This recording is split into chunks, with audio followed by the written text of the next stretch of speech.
Hello, I'm Patricia Silva with your SCV Newsbreak for Monday, November 6th. A Santa Clarita woman has been identified as the victim of a fatal Canyon Country crash on Saturday night. 67-year-old Marie Antoinette Davis of Canyon Country was pronounced dead at the scene of the crash. The crash happened near the intersection of Sierra Highway and Golden Valley Road around 5:15 p.m. on Saturday. 5 others were injured in the crash. It also knocked out power for 300 people in the area as power lines were damaged at the intersection. The investigation into the crash is still ongoing. Runners of all ages took to the pavement and ran in the annual Santa Clarita Marathon. Here's more. A runner's high made even more sweet crossing a finish line. Months of training, pounding the pavement, and setting goals paid off for runners participating in the annual Santa Clarita Marathon on Sunday. The first time I did it wasn't a very good time, and I wanted to do a little better, and then my son said, let's go run the half marathon this year, so I kind of did it, wanted to do it with him. The 2017 SCV Marathon was bigger than ever, hosting a myriad of events for all ages and skill levels. Plus, the marathon itself is an official qualifier for the Boston Marathon, which draws runners from across the country to Santa Clarita. We're bringing in people from all over the country that will come here and get their status so that they can get in full marathons such as the Boston and so forth. So this is huge for our community. And anytime we can show off our city of Santa Clarita, we're proud to do that, of course. Solomon Johannes ran the full marathon and came in second on Sunday. For him, this marathon is not only a testament to all the training athletes must do, but also exemplifies the strong running community that can be found in SCV. What my experience has taught me is marathoning especially is an endurance sport, and so it requires physical fortitude, but I think more than that, the bigger component to me is mental fortitude and the determination and the desire and the passion to have to really do it. I'd encourage local residents here, come, participate, and even more, if you can get out and do it, come out and run, please. Even for those who didn't place or nab a spot in the Boston Marathon, the feeling of goals set and accomplished, the support of family and friends, and the simple love of the sport will keep them coming back. I just like running. I'm not the best at it, but I just like being out there. The goal next time is to do a full, so we'll see. For SCV TV, I'm Patricia Silva.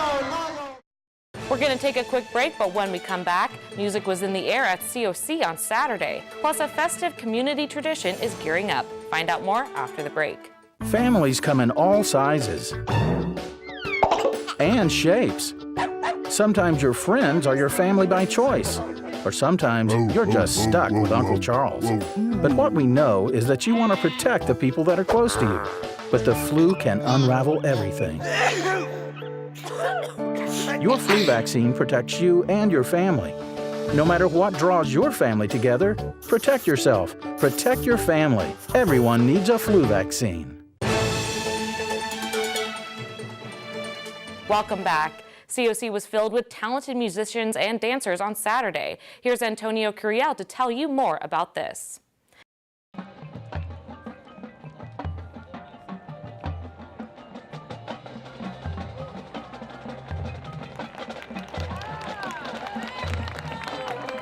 Under a full moon at College of the Canyons.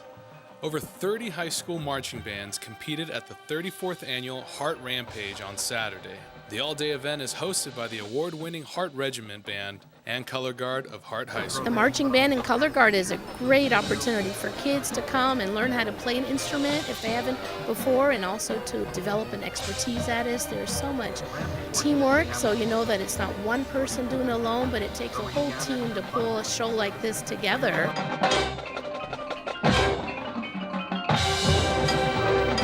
Although Rampage is a competition, there is tremendous support among the teams, and they genuinely want each other to perform at their best.